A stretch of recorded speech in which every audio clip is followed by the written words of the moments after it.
بسم اللہ الرحمن الرحیم۔ سود کے بارے میں یہ ایک عام بحث ہے جو آج کل پائی جاتی ہے، اور وہ یہ ہے کہ عام طور سے صرفی قرضے پر جو سود لیا جاتا ہے وہ تو ممنوع ہے، البتہ تجارتی سود جو ہے، یعنی تجارت کے ضمن میں جو قرض لیا جاتا ہے اس پہ جو سود ادا کیا جاتا ہے یا بینک کو سود ادا کیا جاتا ہے اس غرض سے، وہ ممنوع نہیں ہے۔ اس کی وجہ یہ بیان کی جاتی ہے کہ عرب میں اس زمانے میں جو قرض دیا جاتا تھا اور جس پہ سود وصول کیا جاتا تھا وہ یہ صرفی سود ہی تھا، تجارتی سود وہاں موجود نہیں تھا، تجارت کی بنیاد پہ سود نہیں لیا جاتا تھا اور ذاتی حیثیت میں سود لیا جاتا تھا، اور پھر ظاہر ہے کہ مہاجن وغیرہ جو تھے وہ غریب لوگوں کو تنگ کرتے تھے، اور اس بنیاد پہ پھر سود میں ایک ظلم کا عنصر تھا جو درایا تھا، اور اس کو ممنوع قرار دے دیا گیا۔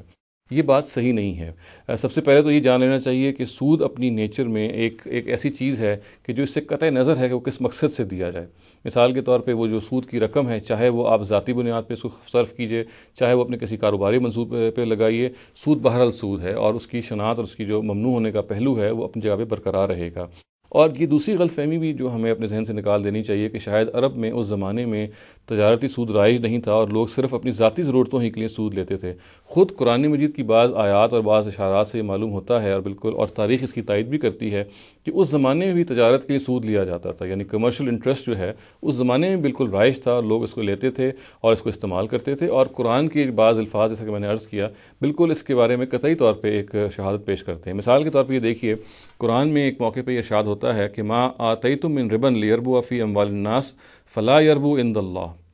یعنی اس کا ترجمہ یہ ہے کہ اور جو سودی قرض تم اس لیے دیتے ہو کہ دوسروں کے مال میں پروان چڑھے تو وہ اللہ کے ہاں پروان نہیں چڑھتا۔ یہ جو پروان چڑھنے کی تعبیر ہے یہ بالکل ناموزوں ہے کہ کسی صرفی سود کے معاملے میں استعمال کی جائے۔ یہ ظاہر ہے کہ تبھی اختیار کی جا سکتی ہے کہ اگر معاملہ جو ہے وہ تجارتی یا کمرشل سود کا زیر بحث ہو۔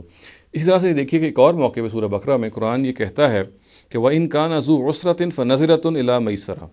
یعنی اگر مقروض جو ہے وہ تنگ دست ہے تو ہاتھ کھولنے تک اسے مہلت دو۔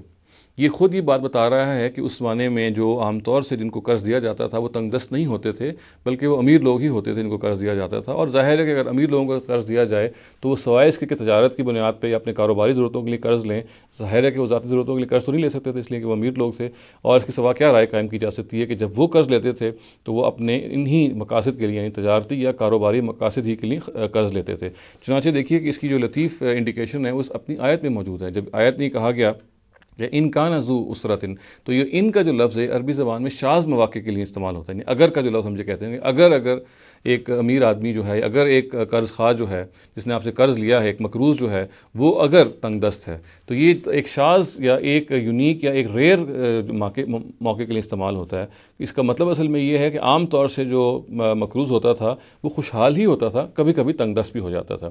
اور اگر اس کے لیے دوسرا اسلوب اختیار کیا جاتا ہے تو الفاظ ہونے چاہیے تھے وَإِذَا كَانَ ذُو عُسْرَةٍ، یعنی اذا کا لفظ جو ہے وہ عموم کے لیے آتا ہے، یعنی عام طور سے اگر مقروض جو ہیں ان کے لیے کہا جانا ہوتا ہے کہ عام طور سے جو مقروض ہیں وہ تنگ دست ہوں، تو اس کے لیے پھر ان کے بجائے اذا کے لفظ کو اختیار کیا جاتا ہے، اس لیے کہ اذا کا لفظ جو ہے وہ ایک عمومی صورتحال کو بیان کرتا ہے، جبکہ ان کا جو لفظ ہے یہ ایک استثنائی صورتحال، ایک ایکسیپشنل صورتحال کو بیان کرتا ہے۔ گویا کہ اس کا صحیح اگر رعایت کی جائے ترجمے کی تو یہ ہوگا کہ عام طور سے جو مقروض ہیں وہ تو خوشحال ہی ہوتے تھے، تاہم اگر کسی موقع پہ وہ تنگ دست ہو جائیں تو ان کو کچھ مہلت دو۔ آیت کا صحیح مدعا یہ ہوگا۔ چنانچہ ہم یہ بات بالکل بلا خوف تردید کہہ سکتے ہیں کہ قرآن مجید میں ہر قسم کا سود ممنوع ہے، اس میں کوئی فرق نہیں رکھا گیا کہ یہ سود آپ تجارتی مقصد کے لیے لے رہے ہیں اگر آپ نے قرض ایسا لیا ہے، یا یہ سود اس کا تعلق صرفی قرضے سے ہے، دونوں ہی لحاظ سے ممنوع ہے۔ اور یہ بات بھی جیسا کہ میں نے عرض کیا بالکل واضح ہوتی ہے کہ خود زمانہ رسالت میں صلی اللہ علیہ وسلم یہ بات بالکل واضح ہے کہ صرفی سود بھی رائج تھا اور تجارتی یا کمرشل سود بھی رائج تھا۔ یہ کہنا ٹھیک نہیں ہے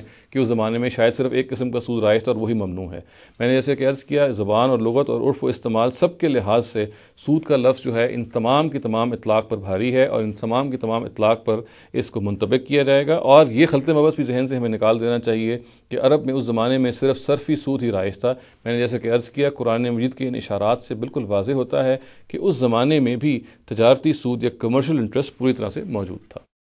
اور اس کو اسی بنیاد پر ممنوع بھی قرار دیا گیا۔ اقول قولی ھذا واستغفر اللہ لی ولکم ولسائر المسلمین والمسلمات۔